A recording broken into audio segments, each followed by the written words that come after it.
Hello guys, मैं फिर से स्वागत करता हूं आपका अपने यूट्यूब चैनल पर। तो फ्रेंड्स, जैसा कि आप देख रहे हैं, ये है मेरी एसडी एडवेंचर और हम निकल पड़े हैं घर से आज एडवेंचर करने के लिए, क्योंकि हम जा रहे हैं इस पर प्रयागराज, मंडी से प्रयागराज अपनी एसडी एडवेंचर पर। हम सवेरे चले थे 10 बजे मंडी से, तो अब लगभग 12 बजने वाले हैं, 12 बज रहे हैं। अभी पहुंचे हम रोपड़, रोपड़ पहुंचने वाले हैं। आप देख रहे हैं यहाँ पर। अब ज़्यादा ब्लॉग तो नहीं मैं बना सकता, लेकिन लंबा सफ़र है।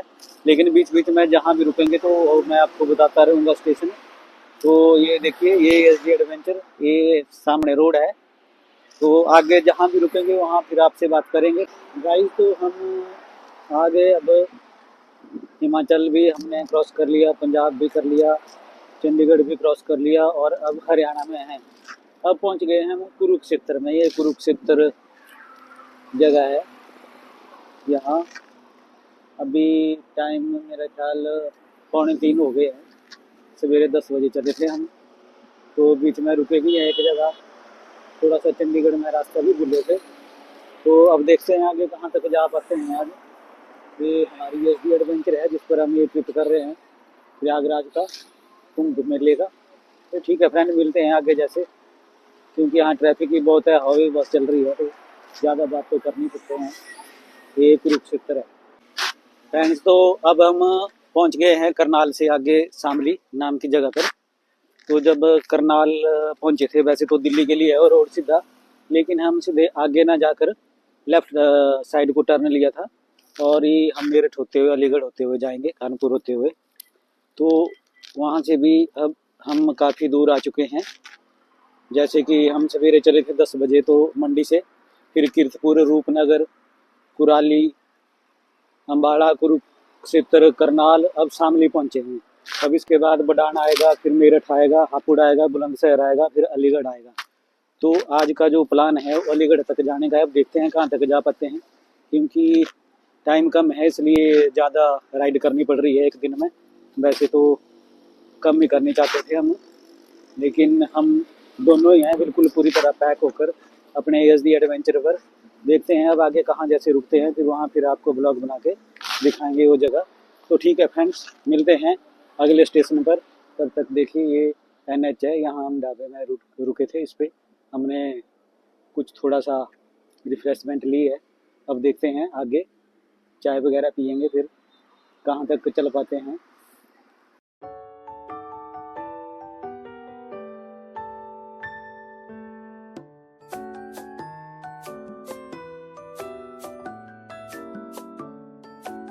फ्रेंड्स, तो हम पहुँच गए थे अलीगढ़। अलीगढ़ में आप देख रहे हैं, ये हमने ले लिया होटल का कमरा यहाँ पर, होटल राधिका। यहाँ हम रुके हुए हैं। तो यहाँ पहुँच गए थे हम 8:30 बजे के करीब, और थक भी चुके थे बुरे हाल से। तो यहीं रुकने का मन था अलीगढ़ में। अब कल का सफ़र देखेंगे, कल कितना कर पाते हैं। आज तो हमने कर लिया। पहले विचार हो गया था कि बुलंदशहर में रुक लें, पर हम रुके नहीं, चलते रहे, क्योंकि जैसे सोचा था कि अलीगढ़ में ही रुकेंगे। तो फिर आके हम अलीगढ़ में रुके हैं। तो यहाँ के कमरा भी ले लिया है, देख लिया है, अच्छा है। अंदर से भी दिखा दूंगा कमरा। और खाना पीना हो गया है अब। तो अब चाय पी के और फिर सोते हैं, फिर मिलते हैं सुबह। कमरे का एक बार दिखा दूंगा आपको अंदर से। अच्छा कमरा है, रिजनेबल रेट में ही है यहाँ पर, और एनएच के साथ ही है। जो कानपुर वाला एनएच है 34, उस पे है, उसी पे हम रुके हुए हैं। दोस्तों, ये है कुल्हड़ वाली चाय। जब हम यूपी की बाउंड्री में एंटर हुए तो उसके बाद हमने ये कुल्हड़ वाली चाय ही पी है। ये मिट्टी के कप हैं। और ये देखिए, अब दिखाता हूँ मैं आपको होटल का कमरा। ये है यहाँ पर अलीगढ़ में, जो बिल्कुल ही रिजनेबल रेट में है। 800 रुपये पर नाइट के हिसाब से हमने ये कमरा लिया था। तो देखने में बिल्कुल ठीक ठीक ही है, छोटा बेशक है, लेकिन साफ सफाई का भी विशेष ध्यान रखा गया है। और अच्छा कमरा हमें एनएच के साथ ही मिल गया, कहीं इधर उधर भी नहीं जाना पड़ा।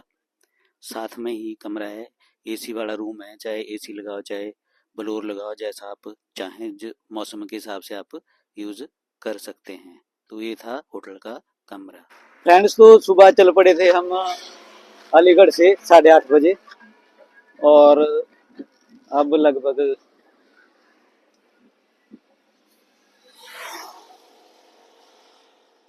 12 बजे के करीब हम पहुंच गए हैं।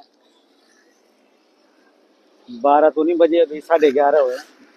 11:30 बजे हम पहुंच गए हैं। कानपुर से पीछे हैं अभी, लेकिन कानपुर यहाँ से 90 किलोमीटर के करीब रहा है। और ESD एडवेंचर पर हम आए हैं, जैसा कि आप देख रहे हैं अपनी ESD एडवेंचर, इस पर हम आए हैं। तो सवेरे से अब तक हमने लगभग 250 किलोमीटर सफ़र तय कर लिया है, और 280 के करीब बाकी बचता है। वो थोड़ी देर में अब चलेंगे, फिर आगे रुकेंगे, तय करेंगे।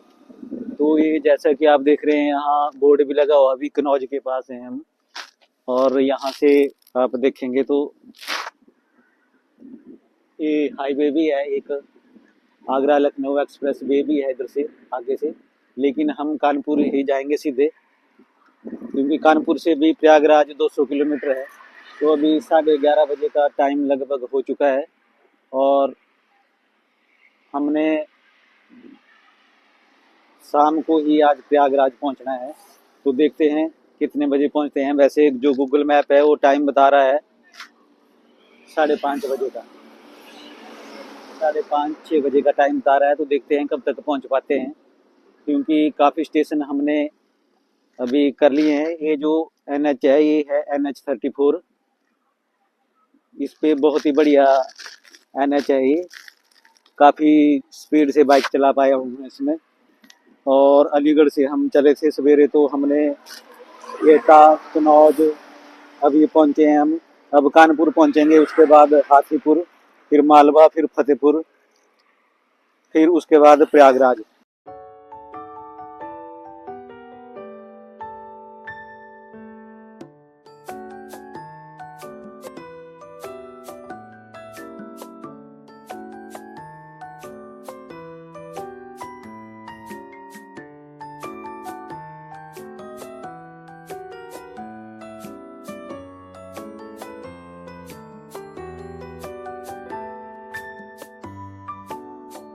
फ्रेंड्स, तो हम पहुंचने वाले हैं अब प्रयागराज। आप देख रहे हैं यहाँ से 41 किलोमीटर है, और वाराणसी 171, सासाराम 281, और कोलकाता है 841। तो कानपुर से थोड़ा ट्रैफिक बहुत था कानपुर में, तो काफ़ी जाम लगा वहाँ पर, लेकिन उसके बाद यहाँ तक अभी तक कोई जाम नहीं है। अब 41 किलोमीटर बचा हुआ है प्रयागराज, जैसा कि आप देख रहे हैं। ये हमारी ESD एडवेंचर है, जिसपे हम ये ट्रिप कर रहे हैं मंडी से लेकर। कल सुबह निकले थे घर से 10 बजे, और अभी लगभग 5 बजने को हैं, 4:30 और 4:45 का भी टाइम है अभी। तो अभी हम पहुंचे हैं यहाँ पर प्रयागराज से 41 किलोमीटर पीछे। तो आगे देखते हैं क्या कितना टाइम लगता है। वैसे गूगल मैप है तो 2 घंटे का टाइम बता रहा है, अभी शायद हो सकता है आगे ट्रैफिक जैम हो या कुछ ऐसी समस्या हो। तो आगे चलेंगे, फिर देखेंगे क्या है। और ये जो रोड है, इस पर हम चले हुए हैं। ये था NH 19, अब मेरे ख्याल आगे चलेगा NH 2।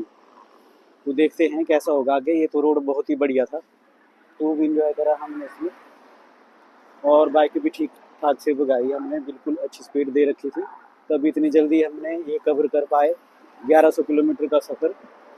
कल से चले होते 10 बजे के हम। तो ठीक है फ्रेंड्स, मिलते हैं आगे। दोस्तों, तो अब हम पहुंच गए हैं प्रयागराज में, और हमने बाइक अपनी होटल में लगा दी है, और ऑटो करके अब हम जा रहे हैं संगम घाट की ओर। तो जहां हमने स्नान करना है, जिसके लिए हम आए हुए हैं अपनी ESD एडवेंचर पर। 1200 किलोमीटर का सफ़र तय कर लिया है हमने, इसलिए अब थक चुके थे तो ऑटो में जा रहे हैं। अब ऑटो ही लेकर वहाँ तक जाएगा, लेकिन अब ऑटो से हम उतर गए हैं, उसने भी बहुत पीछे उतार दिया, जहाँ से 4-5 किलोमीटर का सफ़र है जो हमें पैदल ही तय करना है। तो अब ये गेट आप देख रहे हैं यहाँ लगे हुए हैं, यहाँ लोग मैक्सिमम पैदल ही जा रहे हैं जी, लेकिन जो लोकल हैं सिर्फ वो ही बाइक पर जा रहे हैं उन्हीं के लिए बाइक अलाउड है, और जो या किसी को पैसेंजर को ले जा रहे हैं वही यहाँ पर बाइक से जाते हैं। जैसे कि कोई बूढ़े बुजुर्ग हैं उनके लिए भी यहाँ फैसिलिटी है कि वो बाइक पर या दूसरे जो ऑटो रिक्शा तो नहीं, दूसरे रिक्शा जो होते हैं साइकिल वाले रिक्शा, उन पे जा सकते हैं। तो ये पहुँच गए हम कच्छप द्वार पर। तो आप देख सकते हैं कि अभी रात का समय है, क्योंकि इस टाइम लगभग 9:30-10 बजे का समय है, लेकिन यहाँ लग नहीं रहा है कि रात है। सारे मेले में बिल्कुल लाइट का इतना ज़्यादा प्रबंध है कि दिन ही महसूस हो रहा है। अब ये सामने नंदी द्वार है जहाँ हम पहुँच गए हैं। लगभग आधे पौने घंटे का सफ़र हमने पैदल तय कर लिया है, तब जाकर यहाँ पहुँचे। अब पहुँच गए हम संगम द्वार पे। तो यहाँ के लिए हमें लगभग 1-1.25 घंटे का समय पैदल चलकर लग गया है। पैदल चलकर तभी हम संगम द्वार पर पहुँचे हैं, लेकिन यहाँ कहीं भी फील नहीं हो रहा है कि रात का समय है। लाइटें इतनी ज़्यादा हैं कि दिन ही प्रतीत हो रहा है, दिन ही लग रहा है यहाँ कि अभी दिन नहीं होगा शायद। और लोगों की भीड़ इतनी है रात के समय भी, लगभग 10:30 पौने 11 का टाइम हो चुका होगा अब, तो अभी भी ऐसा लग रहा है कि ये दिन ही है। लोग आ रहे हैं, जा रहे हैं, स्नान कर रहे हैं, अपनी आस्था की डुबकी लगा रहे हैं और फिर चले जा रहे हैं। कहाँ से इतने लोग आ रहे हैं, कहाँ जा रहे हैं, कोई पता नहीं है। भीड़ बहुत ज़्यादा है। ये अब पहुंच गए हम स्नान घाट के पास, और ये हमारी पत्नी जी पूजा करते हुए। ये देखिए आप घाट, कितना ज़बरदस्त नज़ारा है यहाँ पर रात के समय का। ये तो शायद हम रात के समय पहुँचे तो इतनी भीड़ नहीं है। अगर दिन को या सुबह के टाइम हम स्नान के लिए आते तो कितनी भीड़ होती है। ये आस्था की डुबकी मैंने भी लगा ली है, और 3 डुबकियाँ मैंने लगाई हैं। ये मेरी धर्मपत्नी ने भी आस्था की डुबकी लगा ली है। तो स्नान हमारा अब हो गया है, जिसके लिए हम 1200 किलोमीटर का सफ़र अपनी SD एडवेंचर पर करके आए हैं। और ये पूजा अर्चना पंडित जी ने अभी करवा दी हमसे। अब जो हमारा पर्पज़ था वो पूरा हो गया है, जिसके लिए हम यहाँ आए थे महाकुंभ में। क्योंकि सुना था कि 144 साल बाद आया है, तो शायद हमारी लाइफ में दूसरी बार नहीं आएगा। तो इसलिए वाइफ का कहना था कि हमने ज़रूर जाना है, तो उसने भी हिम्मत करी और हम बाइक पर ही यहाँ आ गए थे। तो ये है यहाँ पर लॉस्ट एंड फाउंड सेंटर। अगर कोई यहाँ गुम हो जाता है या किसी को मिल जाता है तो यहाँ पर उसकी सूचना देते हैं, तो वो सारे में सूचित कर देते हैं उस बारे में कि यहाँ कोई भी पर्सन जो गुम हुआ है या मिल गया है, तो यहाँ से आप कांटेक्ट करके अपने खोए हुए जो साथी है उसको पा सकते हैं। यहाँ पर ये सीता की रसोई है। यहाँ पर जो श्रद्धालु दूर दूर से आए हैं उनके सोने की व्यवस्था है।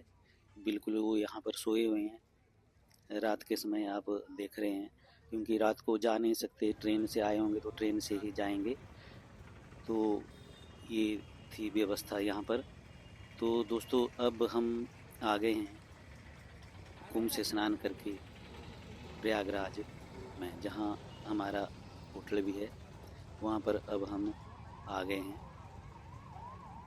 तो आप देख सकते हैं कि इस वक्त जो रात का समय है, लगभग 2:30-3 बजे का समय है, लेकिन यहाँ लग नहीं रहा कि ये रात का समय है।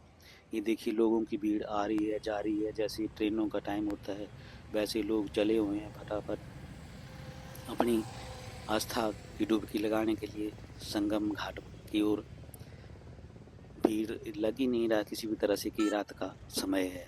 इतनी जो प्रयागराज नगरी है चमचमाई हुई है, लाइटें हर जगह, जैसा कि आपको पता है कि हर जगह लाइटें लगी हुई है।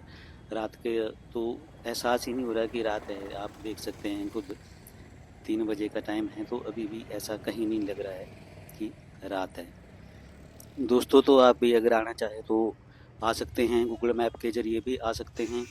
और संगम तक पहुंचने की कोई समस्या नहीं है यहाँ पर, क्योंकि जगह जगह मार्गदर्शक बोर्ड लगे हुए हैं, उनके ज़रिए भी आप वहाँ पहुंच सकते हैं बिल्कुल आराम से। तो फ्रेंड्स अब सुबह हो गई है। ये होटल है जिसमें हम रुके थे रात को दिखा नहीं पाया था, तो अभी दिखा दिया मैंने आपको। इस होटल में रुके थे। यहाँ 2000 रुपये कमरा था, लेकिन उतनी अच्छी फैसिलिटी नहीं थी इसमें। मच्छरों ने भी बहुत खाया। ये हमारी ESD एडवेंचर है जो होटल के बाहर खड़ी हुई है, इस पर हम आए हैं। इतना 2400 किलोमीटर सफ़र करेंगे इस पर ही। तो ठीक है फ्रेंड्स, यही था प्रयागराज का नज़ारा जो मैंने आपको दिखा दिया है, पूरा बता दिया है इसके बारे में। तो मिलते हैं नेक्स्ट ब्लॉग में, तब तक बने रहिए मेरे साथ। बाय।